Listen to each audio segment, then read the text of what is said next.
शिवाय। प्रणाम करती हूँ अपने साहेब दीदी के दिव्य चरणों में, प्रणाम करती हूँ उपस्थित और उपस्थित अधिष्ठता जहाँ तक मेरी आवाज़ आती हो सभी भैया दीदी के चरणों में मेरा प्रणाम स्वीकार हो। हम शिव शिष्य परिवार से कामनी शिव शिष्या हैं। 3 सूत्र के माध्यम से हम लोगों को बातें करनी है। आप लोगों से हमको बात करना है। मैं जो 3 सूत्र करती हूँ अपने गुरु की, मैं चाहती हूँ मेरे साहब ने बता दिए हैं कि 3 सूत्र जब आवाम में फैलाना है और एक दूसरे से बात करना है। जो पहला सूत्र में 3 सूत्र बता बेटा। पहला सूत्र में दया मांगा जाता है। हे शिव आप मेरे गुरु होते हैं, मैं आपका शिष्य, मुझसे होते नहीं, ऐसे बोलो। हे शिव आप मेरे गुरु, मैं आपका शिष्य। हे शिव आप मेरे गुरु, मैं आपका शिष्य, मुझसे इस पे दया कर लीजिए, आप नाम स्वीकार कर लीजिए। पहला सूत्र में दया मांग, दूसरा सूत्र में चर्चा करना। चर्चा कैसे करेंगे? चर्चा एक दूसरे से बताना है कि आप शिव से गुरु हो जाइए, बन जाइए। तीसरा सूत्र में नमः शिवाय 108 बार प्रणाम करेंगे। आपको जितना भी प्रणाम कर सकते हैं, जहाँ भी है कहीं भी हो। कौन से टाइम में करना है? जब आपको मन हो तब कर सकते हैं, जहाँ पर भी हो वहाँ पर कर सकते हैं। हाँ, इसमें कोई सीमा नहीं है, कोई प्रतिबंध नहीं है, कोई टाइम नहीं है। जब फ्री हो तब हम अपना 3 सूत्र अपना प्रेम भाव से कर सकते हैं। कोई समय नहीं, कोई जाति भाव नहीं है। जो हम खाते पीते हैं कुछ नहीं बरजना है इसमें, क्योंकि शिव महादेव कालों के काल महाकाल हैं।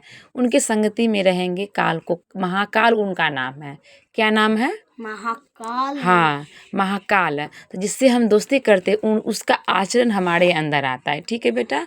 तो हम महादेव की संगति में रहेंगे तो महादेव का दूसरा नाम महाकाल है। तो काल को काटते हैं, उनके संगति में रहेंगे, उनके भाव में रहेंगे तो हमारा जिंदगी में दुख सुख तो आना ही है। काल को महाकाल काटेंगे तो अकाल तो आएगा ही, पता भी नहीं चलेगा। बड़ा आएगा, उनकी संगति में रहेंगे तो छोटा हो जाएगा।